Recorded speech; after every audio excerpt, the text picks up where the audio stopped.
Hello नमस्ते अस्सलाम वालेकुम सत श्री अकाल बैक बेंचर्स, कैसे हो आप सब लोग। होप सकते आप सब बहुत अच्छे होंगे। ओके, जो हमने कल का जो चैप्टर पढ़े थे इंग्लिश का, जो हमने कल पूरा तरह से जो फर्स्ट ब्लॉक हमने जो है कंप्लीट कर लिया था बहुत अच्छे तरीके से। आई होप कि आपको समझ आया होगा, आपने उसको पूरी अच्छी तरीके से कंप्लीट कर लिया होगा। और आज हमने इंग्लिश का जो दूसरा हमारा कोड है, ओके, सो हमने इससे पहले जो है कौन सा वाला ब्लॉक पढ़ा, पूरा एक्चुअली ब्लॉक कंप्लीट कर लिया है, वो है एक्सप्लोरिंग दी जॉब मार्केट। ठीक है, एक्सप्लोरिंग दी जॉब मार्केट।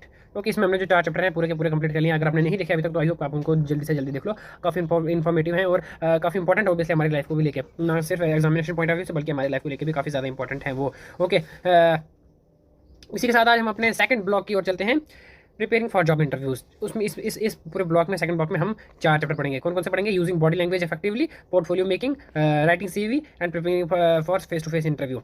ओके, इन चारों के बारे में पढ़ेंगे। उससे पहले देखो, मैंने अभी पूरी तरह से पिछले साल की जो है प्रीवियस क्वेश्चन जो है इन चैप्टर के जो है वो एनालिटिक्स करके देख लिए, एनालाइज करके देखिए उनको कि इन चैप्टर में से कौन कौन से क्वेश्चन पूछे जाते हैं। ओके, सो इतना ज़्यादा मुश्किल नहीं, इन चैप्टर में से डायरेक्टली सबसे फर्स्ट जैसे इन चैप्टर के नाम है उनके बेसिस से पूछे जाएंगे। प्लस एडिशनल में इनके साथ थोड़ी ग्रामर पूछी जाती है। हर सब्जेक्ट की अपनी ग्रामर है। ओके, जैसे पूरे ब्लॉक में वो इन पूरे 4 चैप्टर में कौन कौन सी ग्रामर आती है हमको देखने को मिलते हैं, मॉडल्स देखने को मिलते हैं, ठीक है, टेंस देखने को मिलते हैं, ओके, वर्ब देखने को मिलती है। ओके, सो ये कुछ ऐसे हैं। और if plus I have had been, active voice, passive voice, इनके यूजेस देखने को मिलते हैं। ठीक है, ओके, सो इस चैप्टर में अगर बात करें 5th चैप्टर की, यूजिंग बॉडी लैंग्वेज इफेक्टिवली, तो इसमें हमको बात बताया जाता है कि जब आप इंटरव्यू देने जाते हो सो आप अपनी बॉडी लैंग्वेज, आपकी किस तरह से आपका पोस्चर होगा, किस तरह से आप रहेंगे, किस तरह से आप बात करेंगे अपने इंटरव्यूअर के साथ। ठीक है, इंटरव्यूअर ER एंड इंटरव्यूवी EY फर्क है। ठीक है, इंटरव्यूअर वो होता है जो आपका इंटरव्यू ले रहा है और इंटरव्यू वो होता है जिसका इंटरव्यू ले रहे हैं। ठीक है, मतलब इंटरव्यूअर वो होता है जिसके पास आप अपना इंटरव्यू देने जा रहे हो, लेकिन इंटरव्यू होता है जो इंटरव्यूअर होते हैं जिसका इंटरव्यू लेते हैं, मतलब एक एस्पिरेंट है। ठीक है, एक बंदा है, एक जब इंसान, एक बच्चा है, एक लड़का है जो वो इंटरव्यू देने गया है। ठीक है, एक पर्टिकुलर जगह पे। ठीक है, यहाँ पर आगे चेयरमैन की कमेटी बैठी हुई है जो इंटरव्यू ले रहे हैं। ओके, और ये जो इंटरव्यू दे रहा है, ठीक है, दे रहा है और ये ले रहे हैं। ठीक है, सो जो ये इंटरव्यू ले रहे हैं इनको इंटरव्यूअर बोलते हैं, इंटरव्यूअर। ओके, जो और जो दे रहा है उसको इंटरव्यूवी बोलते हैं। ओके, ठीक है, सो ये बेसिक कंप्लीट। उसके बाद इस चैप्टर में हमको ज़्यादा कुछ देखने को नहीं मिलता इतना ज़्यादा, बट थोड़ी सी लास्टों को ब्लैंक्स वगैरह देखने में। हाँ, इस चैप्टर में हमको एक और इंपॉर्टेंट चीज़ देखने को मिलती है, दैट इज वर्ड वोकेबलरी। ठीक है, वर्ड मीनिंग। आपको पेपर में जो सबसे फर्स्ट, अगर अभी GL 136 की बात करूँ तो पेपर में सबसे फर्स्ट क्वेश्चन क्या होगा? Match the following. अगर आपको इस साइड वर्ड्स दिए होंगे और इस टाइप सेंटेंस दिए होंगे तो आपने मैच करना है कि कौन सा वर्ड किसका। मैं हर चैप्टर में, हमने पिछले पूरे चैप्टर में बहुत अच्छी तरीके से सेंटेंस भी देख लिया है। आई होप कि आपने उनको इस वीडियो को देखा होगा जिसमें हमने सेंटेंस के बारे में भी लिखा हुआ है इस वीडियो में। अच्छा, हम ये पढ़ेंगे। उसके बाद पोर्टफोलियो मेकिंग में ऑब्वियसली हम पोर्टफोलियो पढ़ेंगे कि पोर्टफोलियो क्या होता है, उसकी इंपॉर्टेंस क्या है, उसके यूजेस क्या है। उसके बाद राइटिंग CV में फाइनली जो हम कहीं कहीं जो बच्चों को बड़ा मुश्किल लगता है, लेकिन इतना मुश्किल नहीं है। अब आज आपको सब कुछ पता लग जाएगा कि राइटिंग CV कितना ज़्यादा आसान होता है। ओके, CV इसका हमने पहले ही पढ़ा, CV को हम क्या बोल सकते हैं, पर्सनल प्रोफाइल बोल सकते हैं अपने बारे में। ठीक है, उसके बाद प्रिपेयरिंग टू फेस इंटरव्यू। सो ये हमारा आज का सिलेबस होने वाला है। टाइम वेस्ट ना करते हुए अपने टॉपिक की ओर चलते हैं। सबसे फर्स्ट जो है ऑब्वियसली हम सब ने, जैसे हमने, अगर हमने इंट्रोडक्शन वीडियो देखी होगी जिसमें हमने फर्स्ट इंग्लिश के बारे में जब हमने स्टार्ट की, तो उसमें मैंने आपको पहले बताया कि जो हमें इंग्लिश की जो गाइड बुक, हेल्प बुक लेकर यूज़ करके चल रहे हैं, जिसमें हम डायरेक्ट क्वेश्चन टू क्वेश्चन करेंगे, ना कि थ्योरी के बेस करेंगे। ठीक है, तो डायरेक्ट अपने क्वेश्चन पे चलते हैं। ठीक है, सो हमारा फर्स्ट क्वेश्चन ऑब्वियसली जब पेपर में भी आए तो ये वाले क्वेश्चन आते रहते हैं कि आपको वर्ड्स दिए होते हैं। ठीक है, वर्ड्स दिए होते हैं, आपने उन वर्ड्स को यूज़ करके क्वेश्चन बनाना है। बट उससे पहले ये मतलब इससे पहले एक पैसेज दिया होता है। ठीक है, लेकिन मैंने इधर पैसेज यूज़ नहीं किया क्योंकि काफ़ी बड़ा हो जाएगा और टाइम लग जाएगा, आप भी बोर हो जाओगे, इसलिए मैंने पैसेज यहाँ पर यूज़ किया। उससे पहले जब आपको ये पेपर में ये क्वेश्चन आएगा, ये वाला make the sentences using following words, in words को यूज़ करके आपने सेंटेंसेज बनाने हैं, लेकिन उससे पहले आपको एक पैसेज आएगा। बट इस बात में हम ध्यान रखना, इंस्ट्रक्शन में दिया होता है कि आप पैसेज से उठा के कोई भी वर्ड जो है वो इससे यूज़ नहीं कर सकते। जैसे यहाँ ट्रांसमिट लिखा हुआ है, सो अगर पैसेज में जो ट्रांसमिट वर्ड जिस सेंटेंस में यूज़ हुआ था, आप वही सेंटेंस यहाँ पे यूज़ नहीं कर सकते हो इन योर ओन वर्ड्स। ठीक है, सो आपको अपने शब्दों में एक इसका सेंटेंस बनाना है। कहीं ना कहीं जो एग्जामिनर वो आपकी वोकैबुलरी, आपकी अंडरस्टैंडिंग समझना चाहता है। ओके, सो मैंने आपको समझा दिया। आप देखते हैं कि चलो हम भी वर्ड्स मीनिंग यहाँ से याद कर लेते हैं, कहीं ना कहीं सिर्फ आपको पॉइंट ऑफ व्यू के लिए मैंने आपको यहाँ दिखाएंगे। और आई होप कि जब आप पढ़ोगे सो बुक को केयरफुली पढ़ना, ताकि अपने सेंटेंस भी बनाते रहना, प्रैक्टिस, और भी इसके अलावा भी और प्रैक्टिस करते रहना। ठीक है, ओके, सो हमारा फर्स्ट वर्ड क्या है? कन्वे। सो कन्वे का मतलब क्या होता है? कन्वे का मतलब होता है पहुँचाना या फिर ले जाना।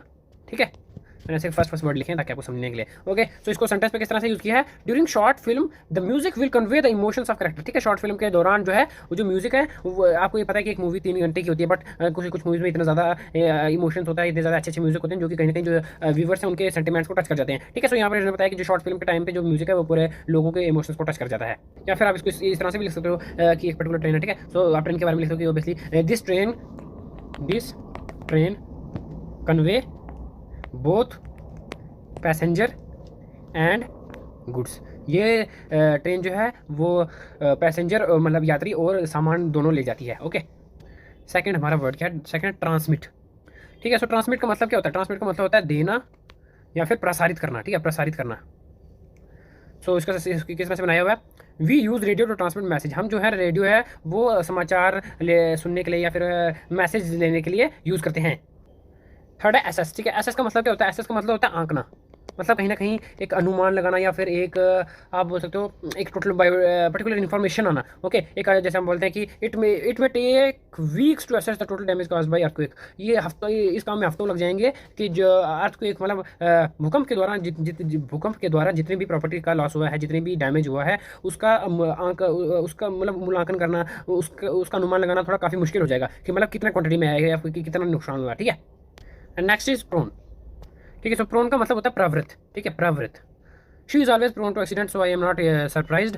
And next is self assured, his way of walking indicate that he is self assured. So ये कुछ सेंटेंस है और हम देख लेते हैं थोड़े से और। Mutual, mutual, we agree on mutual commitment, mutual मतलब आपसी सहमति से, ठीक है। सो इंडिकेट मतलब इशारा करना या उसकी तरफ बताना। Tone of voice can indicate feeling, ठीक है। हमारी बात करने का जो पिच होती है, जो टोन का मतलब आप समझ सकते हो एक एक लेवल, एक ओके, मतलब कहीं ना कहीं टोन का मतलब होता है कि कोई कितने जोर से, कोई बड़ी ज़्यादा विनम्रता से बात करता है, कोई बड़ी ज़्यादा प्यार से स्वीटनेस से बात करता है, लेकिन कोई उसी कंपेरिजन बड़ा अग्रेसिव बात करता है, रूडली बात करता है, जोर से बात करता है, मूडी बात करता है। ठीक है। तो वो होती है टोन, मतलब आवाज़, ठीक है। सो आवाज़ से पता लग जाता है कि कोई किस बंदे की क्या फीलिंग है किस बारे में। ठीक है। नेक्स्ट है inadvertently, we inadvertently look the car with the keys inside. Inadvertently का मतलब होता है असावधानी से, ठीक है, या फिर गलती से। इन्होंने गलती से मतलब कार की तरफ देखा जिसमें कि जो चाबी है वो गाड़ी के अंदर पे है। Okay, issues, I have no issues to settle with you, so please be relaxed. Issue को यहाँ पर मतलब बताया कि मुद्दा, या फिर इशू का मतलब बताएगा कि कोई मुझे कोई ऐसे आपके साथ रहने में कोई प्रॉब्लम नहीं है, तो आप निश्चिंत रहिए। सो ये थे सेंटेंसेज, आपको इस तरह से ही आएंगे सेंटेंसेज। आई होप कि आप जब भी कोई भी इंग्लिश की चीज़ पढ़ो या फिर कोई भी चीज़ आप चाहे ना केवल सिर्फ इंग्लिश की बुक में ही, चाहे आप कोई भी इंग्लिश की चीज़, लिटरेचर, इंग्लिश पोएम या फिर साइंस, हिस्ट्री, जो भी आप पढ़ते हैं तो ध्यान से पढ़ेगा जो जो आप। और आई होप कि आप अपनी वोकेबलरी भी साथ साथ में बढ़ाते रहिए, ताकि ऐसे टाइम पे आपको इन सभी शब्दों के मतलब पता हो और अपने से भी सेंटेंस बना सको। Okay, okay. सो हमारा नेक्स्ट क्वेश्चन क्या है, इंपॉर्टेंट है। Discuss the importance of body language in the communal province, some tips on it. अच्छा, सो बॉडी लैंग्वेज हमने जैसे जैसे मैंने पढ़ा था कि बॉडी लैंग्वेज की इंपॉर्टेंस क्या होती है, उसके बारे में हमने यहाँ पर पढ़ना है। अच्छा, सो आपने सिर्फ एक बार रीडिंग करने, मुझे पता है कि एक बार रीडिंग करने में, एक बार सिर्फ समझने में हमको ये आसानी से याद हो जाएगा, समझ आ जाएगा। बाकी जैसे बुक टू बुक या फिर जैसे हमने यहाँ पर लिखा हुआ है, बिल्कुल ऐसे लिखने की जरूरत नहीं, आपको सिर्फ मेन आइडिया, सेंटर आइडिया पता होना चाहिए। ओके, सो देखते हैं। Body language is reflection of thought, feelings and position. All bodily movements, posture and gestures are guided by our thought process and emotions. By nodding our head, blinking eyes, waving hands and shrugging shoulders, we send our signals and messages which are louder than words. Okay, so कहीं ना कहीं जो more than 50%, right, मुझे लगता है कहीं ना कहीं 60 to 70% जो है हमारी जो बातें हैं, बोलते हैं ना कि आपकी आंखों से पता लग गया कि आप क्या कहना चाहते हो। ठीक है। सो हमारी जो वैसे जो बॉडी है वो बता देती है कि आपका किस टाइम की मूड क्या है, आप क्या कहना चाहते हो। ठीक है।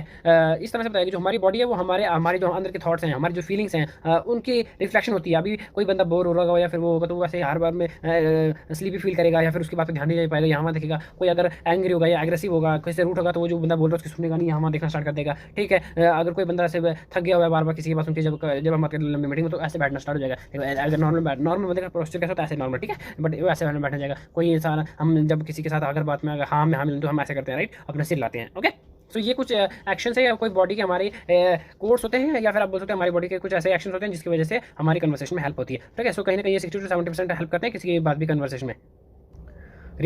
Regarding the importance of body language, management consultant Nancy Austin says, when people don't know whether to believe what they are hearing or what they are seeing, they try to follow the body language, which often tells the truth. You can play fast and get loose with words, but it is much more difficult to lose with gestures. Psychologist Paul Ekman says, we talk with our vocal cords, but we communicate with our facial expression, tone of voice and entire body. बहुत अच्छी देखो बात बोली है आप। English के अलावा भी बड़ी जगहों पे साइकोलॉजी अगर आप पढ़ते हो तो वहाँ पर भी ये यूज़ कर सकते हो, या फिर आप कोई भी जब बात आई वो कन्वर्सेशन की। सो ये देखो, ये वाला एग्जाम्पल आप डाल सकते हो। जो नैन्सी ऑस्टिन हैं, ठीक है, वो क्या कहती है, वो कहती हैं कि जब हमको नहीं पता होता है कि कोई सामने वाला इंसान सच बोल रहा है, झूठ बोल रहा है, हमको उसकी बात को विश्वास करना चाहिए कि नहीं करना चाहिए, तो हम उसकी बॉडी लैंग्वेज को देखते हैं। अगर आपने देखा होगा कोई मूवी का सीन ले लो, तो अगर आपने कोई देखा कोई झूठ बोल रहा है या फिर कोई ज़्यादा गलत बोल रहा है, तो वो उसके बाद झूठ बोलने के बाद घबराया सा रहेगा, चुप चुप रहेगा। ओके, जैसे उसका हर दिन का नॉर्मल बिहेवियर है वो वैसा बदल जाएगा। ओके, सो उससे पता लग जाता है कि वो नहीं, सामने वाला बंदा झूठ बोल रहा है, चाहे उसके वर्ड्स अलग हो, देखो बोलेगा कुछ हो लेकिन उसकी बॉडी लैंग्वेज कुछ और दिखाएगी, उसका पसीने छूटने शुरू हो जाएंगे, डरना स्टार्ट हो जाएगा, कांपना स्टार्ट हो जाएगा। ओके, जो झूठ बोलेगा। सो ये बता रहा है। उसी के साथ साथ जो साइकोलॉजिस्ट है पॉल एकमैन, वो बोल रहे हैं कि हम सिर्फ अपने शब्दों से बोलते हैं, बात करते हैं आगे वाले के साथ, लेकिन हम एक्चुअली वाला जो हमारा मतलब वो सिर्फ हमारे टॉक और कम्युनिकेशन में यहाँ पर फर्क बताया। टॉक आप नॉर्मली बात में हेलो नमस्ते, कोई भी जैसे स्कूल में जाए तो हमने हेलो नमस्ते कहते किसी के साथ भी बात करना हो गया। बट द थिंग इज कि आप क्या उस इंसान को पूरी तरह से जानते हो, क्या उसकी इमोशन समझ रहे हो, ठीक है। कोई एक दूसरे के इमोशन किस तरह से समझता है, उसके अंदर की फीलिंग किस तरह से समझता है, पता लग जाता है कि आज इसने ये किया है, इसने ये किया है, आज क्योंकि चुप है या फिर इतना डरा डरा कामता हुआ बोलेगा। मैंने आपको पहले बता दिया हुआ, ठीक है। सो साइकोलॉजिस्ट पॉल एकमैन के अनुसार हम अपने शब्दों से, वर्ड्स से टॉक कर सकते हैं, बात कर सकते हैं, बट हमारे अपने इमोशंस और जो टोन ऑफ वॉइस है उससे हम कम्युनिकेट करते हैं। उसी के कंपैरिजन में जो मैनेजमेंट कंसल्टेंट है नैन्सी ऑस्टिन, वो क्या बोलते हैं कि हम जब हमें नहीं पता होता कि जब हम क्या कर रहे हैं, हमें इसकी बात पर विश्वास करना नहीं चाहिए, तो हमको उससे उसके जो इमोशंस है या फिर उसके जो बॉडी गेस्चर्स हैं, ठीक है, वो उन पर ध्यान देना चाहिए, जिससे हमको पता लग जाता है कि वो अगले इंसान क्या कहना चाहता है। ये क्वेश्चन पूरा पेपर में आएगा, तो आई होप आप इसको लाइटली नहीं लेंगे।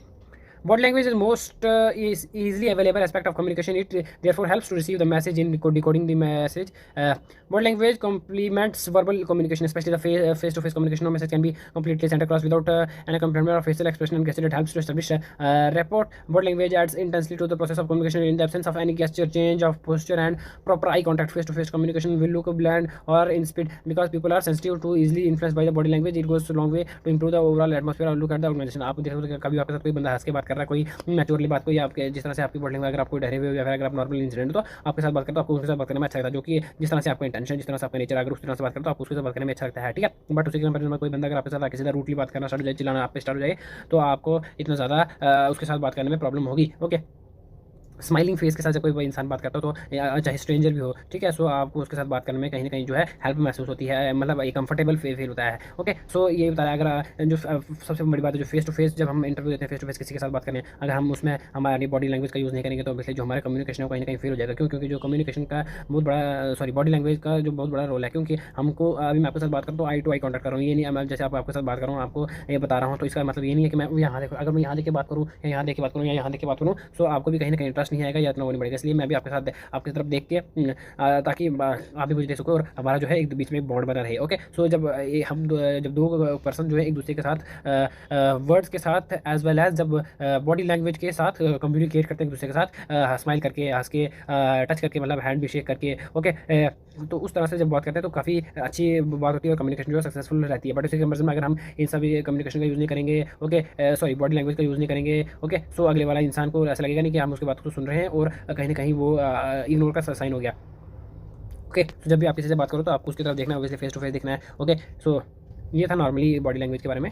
ओके, तो ये नॉर्मल था बॉडी लैंग्वेज के बारे में अगर आपको लिखना हो तो। अब हम लिखेंगे टिप्स क्या हैं बॉडी लैंग्वेज के लिए, जिससे कहीं ना कहीं हमारा बॉडी लैंग्वेज अच्छा बन सके। Okay, look straight in the eyes of the other person but don't stare, not when other are speaking to show that you are listening but don't be overdo it. अच्छा, अभी मैंने आपके साथ बात की कि हमको जब भी किसी के साथ बात करें तो ऑब्वियसली उसकी तरफ देख के बात करनी है, आंखों में आंखें डाल के बात करनी है। बट इसका मतलब ये नहीं कि कोई एक दूसरे के साथ बात करे तो आप कंटिन्यूसली मतलब अगर आप 10 मिनट या 20 मिनट उसके साथ बैठे तो 20 मिनट के 20 मिनट उसी की तरफ ही देख रहे हो, बट उसको फिर स्टेयरिंग बोलते घूरना हो गया, फिर वो मतलब अगले वाला इंसान वियर्ड फील करेगा। बट आप उसके नॉर्मली बात कर रहे हो, फिर यहाँ देख रहे हो जो लोग हैं उनके साथ बात करो, उनके साथ स्माइल करो, उनके साथ करो। सो ऐसे ये जो है फ्लुएंटली आप अपना आई कॉन्टैक्ट बना के रखोगे, फ्लुएंटली कनेक्शन बना के रखो तो जो क्या अच्छा है। बट अगर आप कंटिन्यूसली उसी की तरफ देखते रहोगे 24 घंटा, मतलब जितना टाइम उसके साथ उसी की तरफ देखते रहोगे ऐसे तो दैट इज वन प्रॉब्लम, और मतलब उस इंसान को वियर्ड फील करेगा। ओके, सो हमने 24 आवर मतलब जब तक हम उसके साथ हैं तो कंटिन्यूसली उसको वॉच नहीं करना है। टाइम टू टाइम जैसे हम उसके साथ बात करेंगे, जैसे हमारी नीड होगी कन्वर्सेशन की, तो उसकी उसी के साथ हम उस हिसाब से आगे वाले स्टेप लेंगे, बट हमने उसको कंटिन्यूसली स्टेयर नहीं करना है।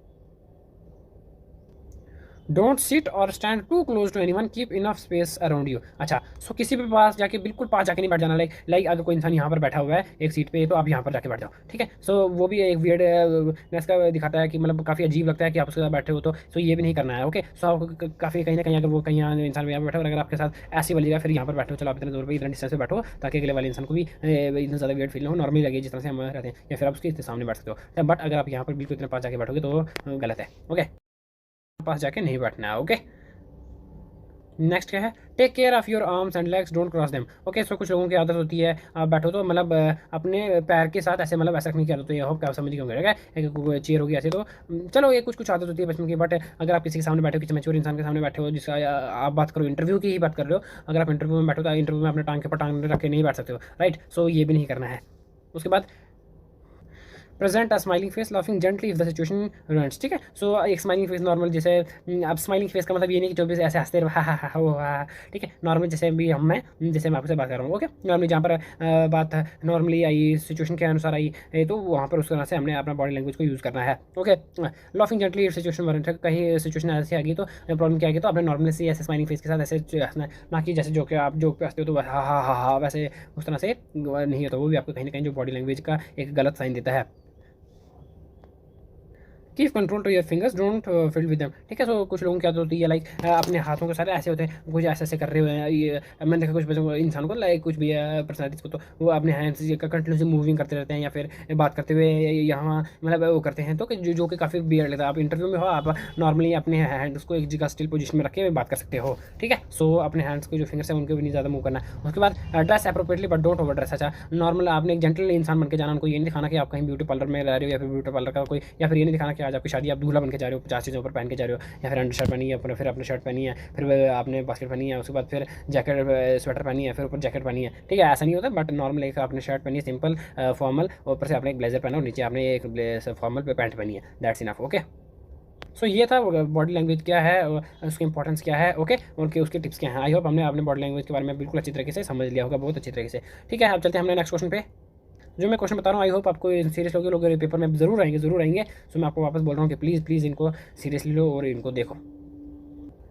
And next question is what is portfolio and how is different from resume, ठीक है। पोर्टफोलियो क्या होता है और रिज्यूम से डिफरेंट किस तरह से होता है ये, ओके। सो यहाँ पर थोड़ी सी बात कन्फ्यूजनिंग आती है थोड़ी सी, क्या पोर्टफोलियो, ओके, रिज्यूम और सीवी में, ठीक है। सो कहीं ना कहीं जो तीनों है आपस में इंटर रिलेटेड में देखे जा सकते हैं, क्योंकि इन तीनों में जो है डॉक्यूमेंट्स हैं वो उसके रिलेटेड। आप जैसे आप रिज्यूम की बात करो, रिज्यूम एक छोटा सा एक पर्टिकुलर एक आप पेजेस बोल सकते हो, जिसमें 2-3 बार आपकी एजुकेशन क्वालिटीज बताई होती है, आपकी क्वालिफिकेशन बताई होती है, आपका बैकग्राउंड बताया होता है। बट उसी के कंपेरिजन आप पोर्टफोलियो की बात करो, पोर्टफोलियो में आपको और भी जो सारी एक्टिविटीज़, एजुकेशन बैकग्राउंड, ओके, और भी जो कॉलेज टाइम या फिर ओके आपके लाइफ के रिलेटेड आपका एक्सपीरियंस, वर्क क्या रहे, काम का आपने कहाँ का काम किया, उसमें ये बताया गया। तो सीवी में इतना सारा वाला कुछ एक कलेक्शन का पर्सनल प्रोफाइल और रिज्यूम दोनों आ जाता है, ठीक है। सो ये है। अभी हम पर्टिकुलरली डेफिनेशन पढ़ेंगे रिज्यूम की क्या होती है। A resume is a concise document that outlines all the person's relevant credentials, education, work experience, and activities. It does not include any additional document. A portfolio has detailed proof of these credentials in the form of documents. It may also contain photograph. A resume is always with the first document in the profile. अच्छा, जो resume है उसमें obviously आपका जो education क्या रही, आपका work experience क्या रहा, एक्टिविटीज़ आपने क्या क्या की हैं अपने लाइफ में, स्कूल के दौरान, कॉलेज के दौरान, तो उसमें वो बताया गया है कि रिज्यूम एक पर्टिकुलर ऐसे करके फॉर्म होता है, ओके। बट जो पोर्टफोलियो है, पोर्टफोलियो का फर्स्ट फॉर्म वो रिज्यूम होता है। समझ लो एक फाइल के मतलब एक बड़ी फाइल है जिसका जो फर्स्ट पेज है, जो फर्स्ट फॉर्म है, जैसे हम जब भी अपना इंटरव्यू देने जाएंगे तो जो हमारे इंटरव्यूवर हैं जो हमारा इंटरव्यू लेंगे, सो वो हमारा जो फर्स्ट पेज देखते हैं हमारे बारे में क्या, अच्छा इसने ये किया, ये इसका नेम ये है, एजुकेशन क्वालिफिकेशन ये है, तो नाम से मतलब रिज्यूम इज कॉल्स इंट्रोडक्शन, ठीक है, आपके बारे में। सो रिज्यूम हमारा इंट्रोडक्शन होता है कहीं ना कहीं। तो रिज्यूम जो होता है पोर्टफोलियो का फर्स्ट डॉक्यूमेंट होता है, आपने याद रखना ये बात। Okay, so portfolio is a compilation of documents that are tangible proof of a person's achievement and skill. It is kind of personalized collection of materials which provide evidence of the person's potential by demonstrating what she has accomplished in the past. Portfolios are often identified with the people in arts, photography, design, etc. They consist of image of large black cases of binders with a sample of work. They are not widely used in many other fields, so always remember that the portfolio is a work in progress. A collection developed over a period of time. We don't need to upload everything in at once. सो जो portfolio होता है वो मतलब collection of time, जब आप अभी आपने college में ये किया था, ठीक है, अभी आप स्कूल में 10th से डिस्टिंक्शन में पास हुए थे, ठीक है, 12th में आप डिस्टिंक्शन से पास हुए थे, ग्रेजुएशन में आप जो आपका ग्रेजुएशन भी आपका काफ़ी अच्छी रैंक आई और अभी आप पीजी कर रहे हो, ठीक है। बट और आपने और अब कॉलेज लेवल पे बड़ी ज़्यादा ट्रॉफीज़ भी जीती, चैंपियनशिप भी जीती, और अभी आप कहीं ना कहीं जो है नेशनल लेवल पे खेल रहे हो पर्टिकुलर टाइम पे। बट रिज्यूम क्या होता है, रिज्यूम में आप बताओगे अपनी ये एजुकेशन को क्वालिफिकेशन बताओगे, आपने ये यहाँ से ये डिग्री की है, यहाँ से आपने ये किया, आपने इस गेम में पार्टिसिपेट किया, दैट थिंग इज़ रिज्यूम। वो उतना टाइम पीरियड के लिए ही सीमित है। बट पोर्टफोलियो क्या, पोर्टफोलियो एक ऐसा टाइम है जो टाइम पीरियड के अनुसार अभी जब जैसे जैसे आप नई नई एक्टिविटीज़ करते जाओगे तो उसमें जो डॉक्यूमेंट्स हैं वो डालते जाओगे, मतलब जो कलेक्शन है वो आपकी डेवलप होती जाएगी। ऐसा नहीं है कि एक पीरियड ऑफ टाइम के लिए, जैसे रिज्यूम मैंने आपको बताया इंट्रोडक्शन ही है कि मेरा नाम ये है, मैं यहाँ से आता हूँ और मेरा घर ये है, मेरी हॉबीज़ ये हैं, मैंने ये पढ़ाई की है, बस। तो वो रिज्यूम उतना ही होता है हर इंसान का। लेकिन जो पोर्टफोलियो उसमें और भी आगे आपके फोटोग्राफ्स आते हैं, आपकी इमेजेस आ जाती हैं, ओके, आपका जो करंटली आप कर रहे हो और आगे क्या क्या करने वाले हो, जब आप वो कर लोगे तब पोर्टफोलियो में वो भी जोड़ सकते हो, बट रिज्यूम में आप वो नहीं जोड़ सकते हो। और ऐसे समझते हैं पोर्टफोलियो को। Portfolio is a powerful interview tool for just about all job seekers. It is visual presentation of abilities, skill, capabilities, knowledge, qualities of person and it's represents and his potential. It presents tangible proof of the skill and abilities. वहीं जो portfolio होता है वो आपका skill और ability का एक proof होता है। समझ गए बस in normal portfolio equals to the proof of your skill and abilities, but as well as comparison to resume is the introduction of your character। आपका पोर्टफोलियो पूरा पढ़ के जो जॉब आपको दे रहे हैं, जॉब इंटरव्यूअर हैं, वो डिसाइड करते हैं कि आपको क्या आपकी पर्सनालिटी है, आपने क्या क्या किया है, क्या क्या आपके स्किल्स हैं, ओके, क्या क्या आप में नॉलेज है, क्या क्या आपकी क्वालिटीज़ है। तो वो पोर्टफोलियो देखिए पता लगता है। सो पोर्टफोलियो जो है ऑब्वियसली जो एक पावरफुल इंटरव्यू टूल्स है, मतलब कहीं ना कहीं जो इंटरव्यू में एक बड़ा ज़्यादा अहम योगदान निभाता है आपका जो है portfolio. Physically, portfolio is collection of things represent work-related events in your life. Remembering that while pursuing hobby or volunteer activities or simply pursuing your interest, we probably develop skill that can be now extremely useful in the work-related main environment. The portfolio provide evidence in our potential by demonstrating what we are accomplishing in the past. सो हमने अपने past में क्या क्या किया है, ठीक है। और वैसे जो पोर्टफोलियो फिजिकली तौर पे देखा जाए तो उसमें हमारे जो कलेक्शन ऑफ थिंग्स हैं, हमने क्या किस वर्क के रिलेटेड हमने काम करना है, ठीक है, हमारा एजुकेशन बैकग्राउंड क्या है, ओके, वॉलेंटियरली हमने क्या क्या काम किया है, ओके, हमारी हॉबीज़ क्या हैं। सो आप हम वो है पोर्टफोलियो में बता सकते हो। सो पोर्टफोलियो कहीं ना कहीं आपका एक एविडेंस होता है, आपका पोटेंशियल का एविडेंस होता है कि इस इंसान में ये क्वालिटी है। मतलब जैसे एक पोर्टफोलियो किसी इंसान का बताएगा ना कि इसने ये काम किया अपनी लाइफ में, इसने आप पोर्टफोलियो खुद तो नहीं बोलेगा, मतलब उसके अंदर जो डॉक्यूमेंट्स हैं वो प्रूव होंगे ना किसी इंसान के बारे में। अभी किसी के इंसान के पास फाइल है, ठीक है, सो उस फाइल में जो डॉक्यूमेंट्स होंगे उस इंसान के रिलेटेड, तो वो फाइल उसको बताएगी उस इंसान के बारे में कि इस इंसान के पास ये क्वालिटीज़ है, इसने ये एबिलिटीज़ की है, इसके पास ये स्किल। क्यों वो फाइल नहीं बोलेगी, उसके अंदर जो डॉक्यूमेंट्स है मतलब वो पढ़ के पता लगेगा, ठीक है। सो ये क्वेश्चन आता है। अभी एक और क्वेश्चन है, how do you prepare a portfolio, what is the wise portfolio worth at work. या फिर आप इसी क्वेश्चन को देखो, एक क्वेश्चन को घुमा के उन्होंने 3 टाइप से पूछा गया, right a short note on portfolio and its importance, how will use portfolio, what is important, discuss briefly. तो ये तीनों क्वेश्चन है मतलब एक ही हैं, जैसे हमने फर्स्ट पहले अभी पढ़ा व्हाट इज पोर्टफोलियो, तो आप वही लिख सकते हो। अगर आपने वो लिखना और ज़्यादा है तो हम आगे देखते हैं ओके इसके आंसर। सो क्या है, अगर आप एक टाइप का आप इसको ऐसे बोल सकते हो, जब अगर आपको कोई कभी क्वेश्चन आ गया पोर्टफोलियो पे 250 वर्ड्स पे लिखो या फिर 500 वर्ड्स पे लिखो, तो आप ये लिख सकते हो, we should start developing our portfolio by doing self assessment in the beginning. We should evaluate what we have to offer and what are the best ways to market our assets. We should decide which skill and experience we would relate to the needs of interviewer, or what we would most like the interviewer to see. If you do not have much work experience as a librarian, we will need to mine your schoolwork, voluntarily work and hobbies for evidence of relevant skill we know we have. For example, if we did event proportion for campus organization, include a copy of a flyer or a poster we design. Beside these articles, award, virtual college transcripts and degree drawings and design grants, letter of commendation, letter of reference, manual and handbooks, merit revive, photographs, etc. ये सारी चीज़ें आपको एक मतलब चाहिए होती हैं, ठीक है। Certificates should be used for according to their relevance to the position currently being sought and should appear in the chronological matter। अच्छा, सो पोर्टफोलियो में आप सबसे पहले क्रोनोलॉजिकल देखो, ये शब्द है ना पूरी इस पैराग्राफ में सबसे कहीं ज़्यादा इंपॉर्टेंट रखता है कि आप जो अपना जो पोर्टफोलियो, मतलब पोर्टफोलियो इजकल्स टू फाइल, ठीक है, पोर्टफोलियो इजकल्स टू ये फाइल है आपकी, ठीक है, यही पोर्टफोलियो आपका। इस पोर्टफोलियो में आपने अपनी लाइफ में बार बार वही बात आ रही है, ठीक है, बट इसमें ये लिखना है कि नॉर्मली कि आपने अपनी लाइफ में क्या किया, क्या आपका एजुकेशन बैकग्राउंड रहा, क्या आपने एक्टिविटीज़ की, क्या आपने वॉलंटियरली एक्टिविटीज़ की। अगर वॉलंटियरली आपने एक्टिविटीज़ की भी हैं कॉलेज लाइफ में या स्कूल लाइफ में, तो क्या किए, क्या आप कोई किसी चीज़ के कैप्टन रहे हो, या फिर आपने कोई पर्टिकुलर फंक्शन ऑर्गेनाइज करवाया। अगर आपने पर्टिकुलर फंक्शन ऑर्गेनाइज करवाया है तो क्या उसमें आपने क्या भूमिका निभाई, क्या आपने कोई डिज़ाइन बनाई है या कोई ड्राइंग बनाई है, कोई पिक्चर्स खींची हैं, कोई एप्लीकेशंस लिखी हैं, ओके, वगैरह वगैरह वगैरह। सो आप उनको क्रोनोलॉजिकल मैटर, क्रोनोलॉजिकल मतलब लाइन बार, ठीक है, जैसे हम अगर हिस्ट्री पढ़ते हैं, ठीक है, एंशिएंट पढ़ते हैं, फिर मेडिवल पढ़ते हैं, फिर मॉडर्न पढ़ते हैं, क्रोनोलॉजिकल पढ़ते हैं, ठीक है, जो फर्स्ट आया फिर ये आया फिर ये आया। अब आपने जब अपना पोर्टफोलियो बनाना है तो आप ऐसा नहीं सोचो कि फर्स्ट नंबर पे रिज्यूम के बाद आपकी सीधी जो है आपके BA की डिग्री आएगी, उसके बाद 10th का सर्टिफिकेट आएगा, उसके बाद 12th का सर्टिफिकेट आएगा, उसके बाद सीधा और कुछ फॉर्म आ जाएगा। बट नहीं, उसके कंपेरिजन में आपको फर्स्ट 12th का फॉर्म लगाना है, फिर फर्स्ट 10th का लगाना है, फिर 12th का लगाओगे आप, ओके, फिर आप कॉलेज का लगाओगे जो आप डिग्री वगैरह कर रहे हो, ठीक है। सो इस तरह से क्रोनोलॉजिकल मैटर में हम जो अपनी लाइफ में हमने जो इवेंट्स किए हैं, जो वॉलंटरली काम किए हैं ऑर्गेनाइजेशन के साथ,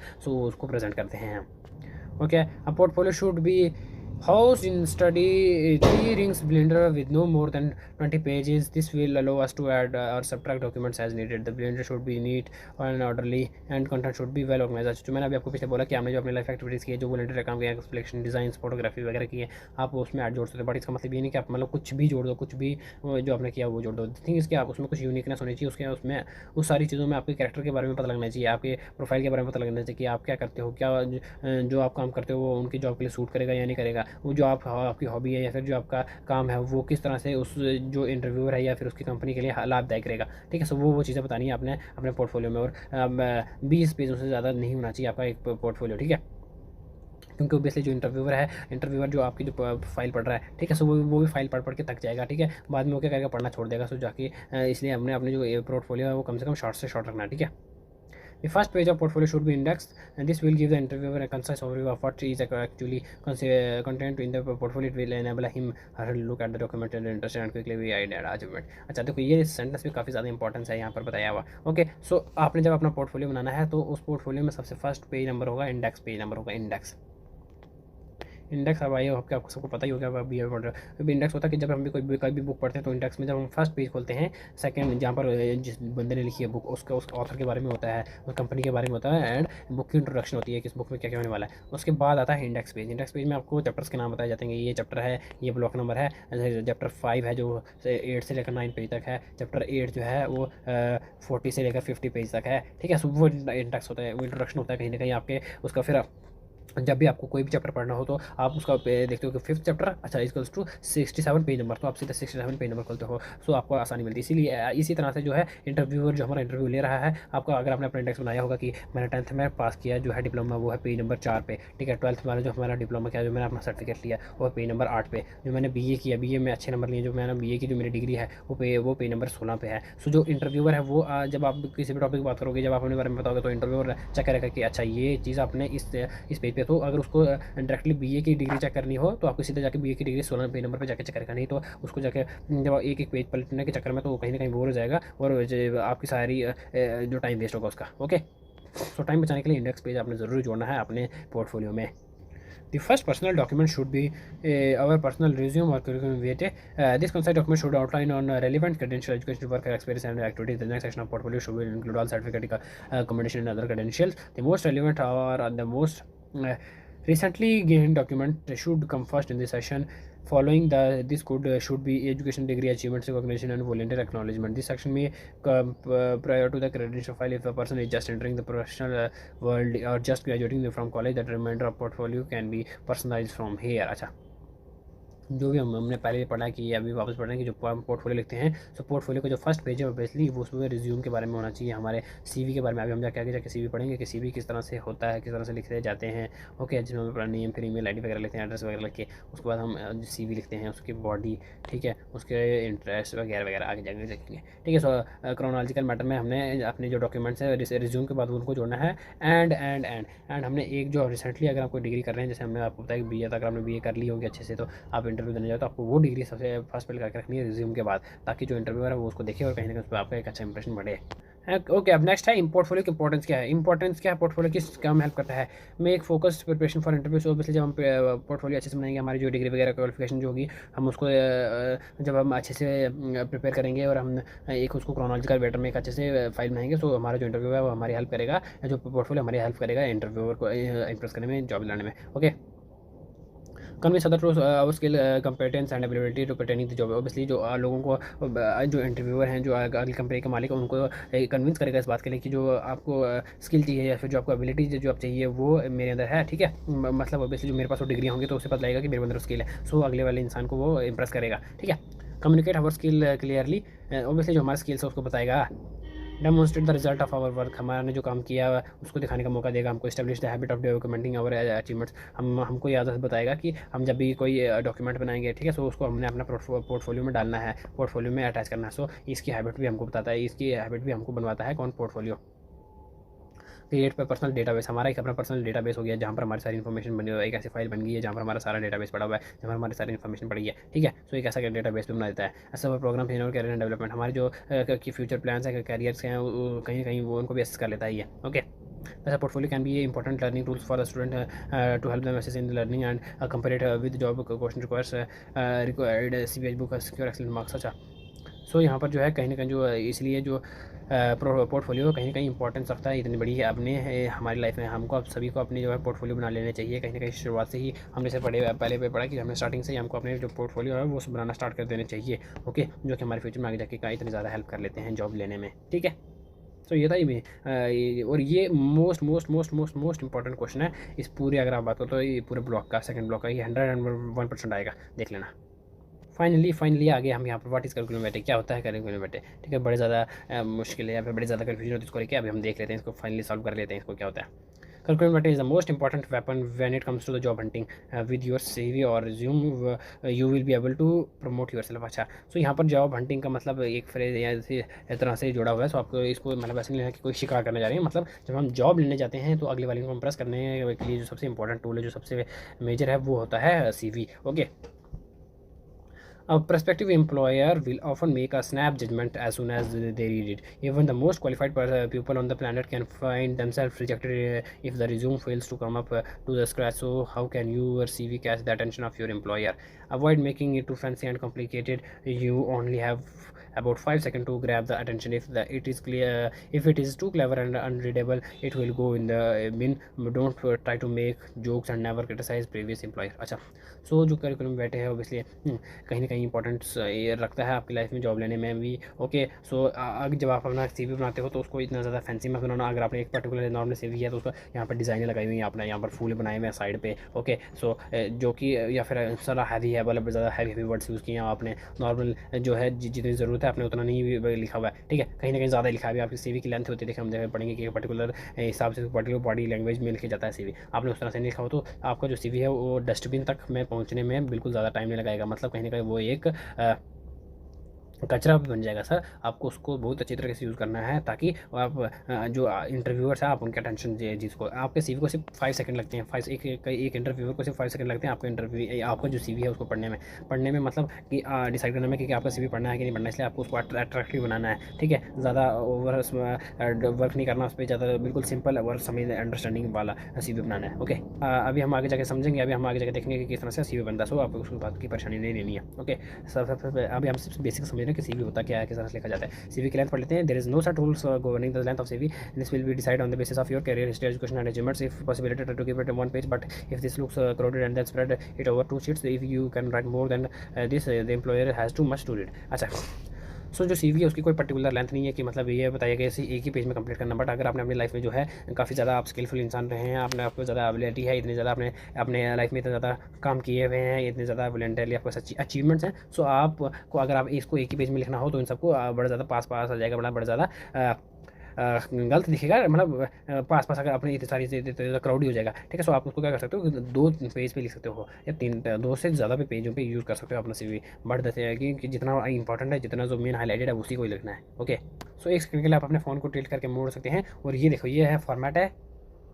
ठीक है, सो ये देखो ये तरह से CV अपना CV लिखेंगे। जब आपको कोई क्वेश्चन आएगा कि आप अपने स्किल्स और अपने एजुकेशन बैकग्राउंड को लेके आपको CV लिखना है, तो सबसे पहले अपने या तो नाम, डेट वगैरह, उसके बेसिक इंट्रोडक्शन लिख देनी है अपने बारे में। ठीक है, उसके बाद टेलीफोन नंबर और ईमेल नंबर। ये आपको रियल लाइफ में जब CV लिखना है तब लिखना है। बट अगर आपका पेपर में है तो आप नॉर्मली कोड वगैरह में XYZ या ABC भी लिख सकते हैं। उसके बाद अपने प्रोफाइल के बारे में बताना कि मेरा क्या है अपने प्रोफाइल के। उसके बाद अपना एजुकेशन बैकग्राउंड के बारे में बताना है कि मैंने कहाँ से 12th पास की है, मेरा बैकग्राउंड क्या एजुकेशन बैकग्राउंड। ठीक है, मैं इस कॉलेज से आया हूँ, फिर ये मैंने इस कॉलेज में इतनी ली है। ओके, उसमें इतने पोर्शन में वो बताना लिखना है आपने। उसके बाद प्रोफेशनल एक्सपीरियंस भी बताना है, अगर आपने कहीं काम किया हुआ है, मैंने इस कंपनी के साथ इतने दिन काम किया, मुझे इतना एक्सपीरियंस मिला है।